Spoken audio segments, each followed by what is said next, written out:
चलिए स्टूडेंट, आज हम लोग को पढ़ना है मानव अंडाणु की संरचना।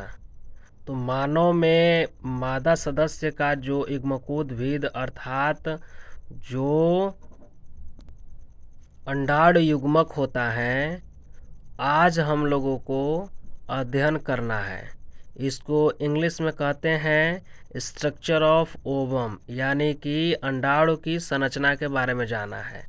मानव के अंडाणु की संरचना के बारे में आज स्टडी करना है हम लोगों को। चलिए स्टडी करते हैं। देखिए, मादा का अंडाणु 0.1 मिमी व्यास का होता है, यानी कि मिलीमीटर व्यास का होता है, माने बहुत ही छोटा। यानी कि इसको सूक्ष्म अच्छी तरह से हम लोग सूक्ष्मदर्शी के द्वारा अर्थात माइक्रोस्कोप के द्वारा ही हम लोग देख सकते हैं। अंडाणु के बड़े भाग में पीला पीतक यॉल्क होता है। आप लोग अच्छी तरह से समझ रहे होंगे कि जो अंडा हम लोग आम भाषा में अगर देखा जाए तो अगर सामान्य तरह से एक अंडा का संरचना देखा जाए तो जो हम लोग अंडा खाते हैं, जो मुर्गी का अंडा खाते हैं, उसमें अंदर पीला सा जो है गोला सा एक संरचना होता है, जिसको हम पीता यॉल्क बोलते हैं। उसको हम पीतक बोलते हैं। क्या बोलते हैं? पीतक बोलते हैं, यानी कि उसको यॉल्क बोलते हैं। वो एक प्रकार का समझिए कि सारा का सारा प्रोटीन है, वो अंडा का जो है समूचा वह भाग है जिसमें पोषक पदार्थ एकत्रित होते हैं, यानी कि संचित रहते हैं, इकट्ठा होते हैं, स्टोर होते हैं वहाँ पे। जिसमें पोषक पदार्थ संचित रहते हैं। यहाँ देखना होगा कि ये मादा का जो है अंड कोशिका का संरचना है, यांत्रिक संरचना है। ये देख लीजिए आप लोग, यांत्रिक संरचना है जो है। हाँ, अब आपको यहाँ दिखाने की मैं कोशिश कर रहा हूँ कि जो पीला वाला जो पीतक होता है, यही भाग होता है। ये वाला भाग होता है आंतरिक भाग। पीला वाला जो पीतक होता है, इसमें ये भाग पाया जा रहा है, आप देख पा रहे हैं यहाँ पे। तो इसमें ये जो पदार्थ पाए जाते हैं, ये सारे के सारे जो है इसके पोषक पदार्थ हैं। इसको हम लोग केंद्रक द्रव्य भी बोल सकते हैं। ये केंद्रक भी इसमें पाया जा रहा है। तो ये बीच में पाया जाता है, तो ये जो है इसको कहते हैं जोना रेडिएटा। इसके बाहरी आवरण को हम जोना रेडिएटा कहते हैं।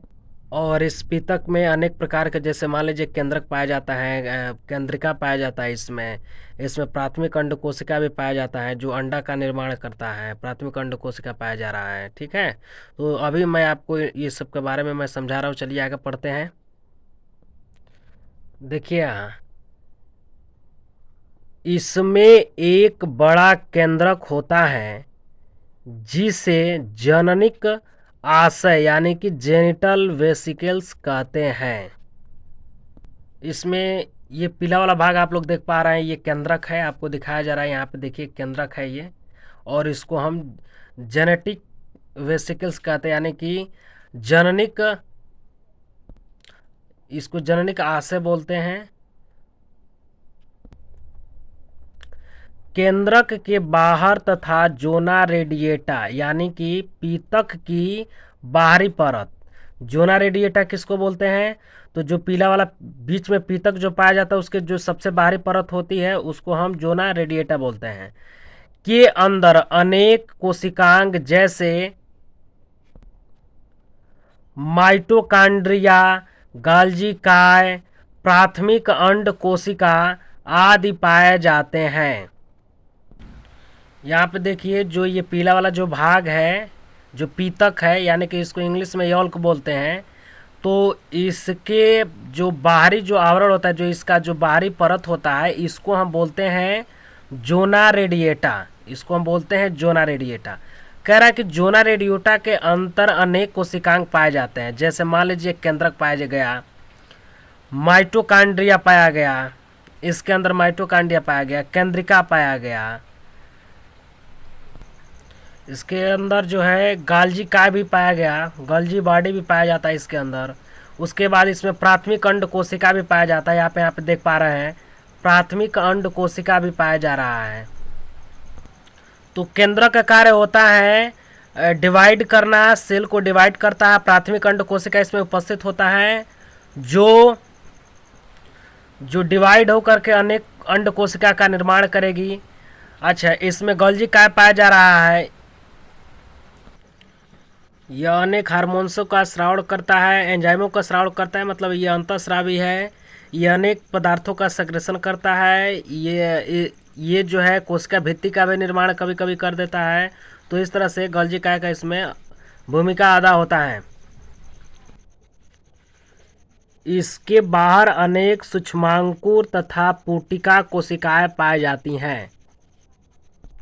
देखिए यहाँ पे सूक्ष्मांकुर कुछ संरचनाएं पाई जाती हैं, फाइबर लाइक स्ट्रक्चर, ये संरचनाएं जो पाई जाती है इसको सूक्ष्मांकुर डेस्मोसोम कहा जाता है इसको।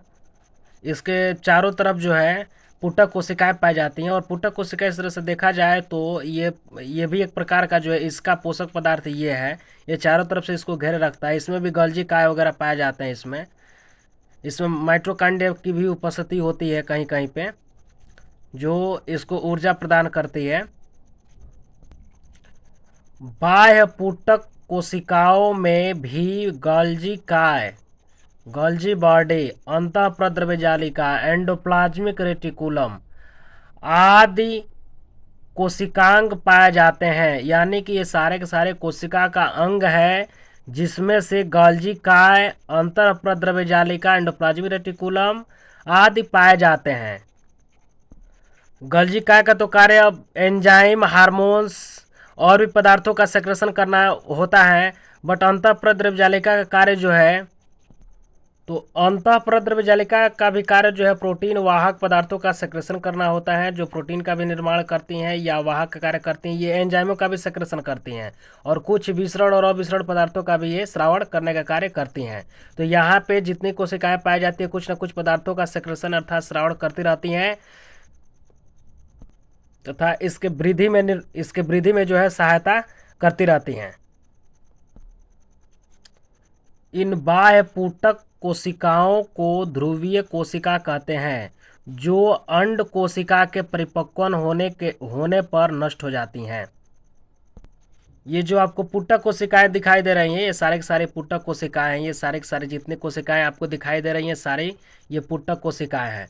तो पुटक कोशिकाएं जैसे ही देखिए, पुटक कोशिकाएं में जो गोल्जी काय भी पाया जाता है, इस तरह से अंतःप्रद्रव्य जालिका भी पाया जाता है, जो अनेक पदार्थों का श्रावण करते हैं। तो इस तरह से पुटक कोशिकाएं क्या होती है, जैसे ही ये अंड कोशिका क्या हो जाता है, परिपक्व हो जाता है। ये अंड कोशिका जैसे ही परिपक्व हो जाता है, तो उसके बाद जब मेच्योर हो जाता है, यानी कि निषेचन के लिए जब तैयार हो जाता है, तो उसके बाद जैसे ही मेच्योर होता है उसके बाद ये पुटक कोशिकाएं क्या होती है, नष्ट हो जाती हैं। तो इस तरह से ये कोशिकाएं जो है सुचारू रूप से लैंगिक प्रक्रिया के लिए तैयार हो जाती हैं। उसके बाद जो है ये अंड कोशिका फैलोपियन नलिका के द्वारा जो है गर्भाशय में पहुंच जाती है, और गर्भाशय में पहुंचने के बाद जो है वहाँ पे शुक्राणु के साथ मिल करके संयोग करती हैं, और संयोग करने के बाद फर्टिलाइजेशन क्रिया को संपन्न करती हैं। तो ये मेरा वीडियो कैसा लगा आप लोग कमेंट बॉक्स में जाकर बताएं। जो हमारे चैनल को सब्सक्राइब नहीं किया है सब्सक्राइब कर लें, ताकि आपको आने वाला नया अगला वीडियो आसानी से मिल सके। धन्यवाद।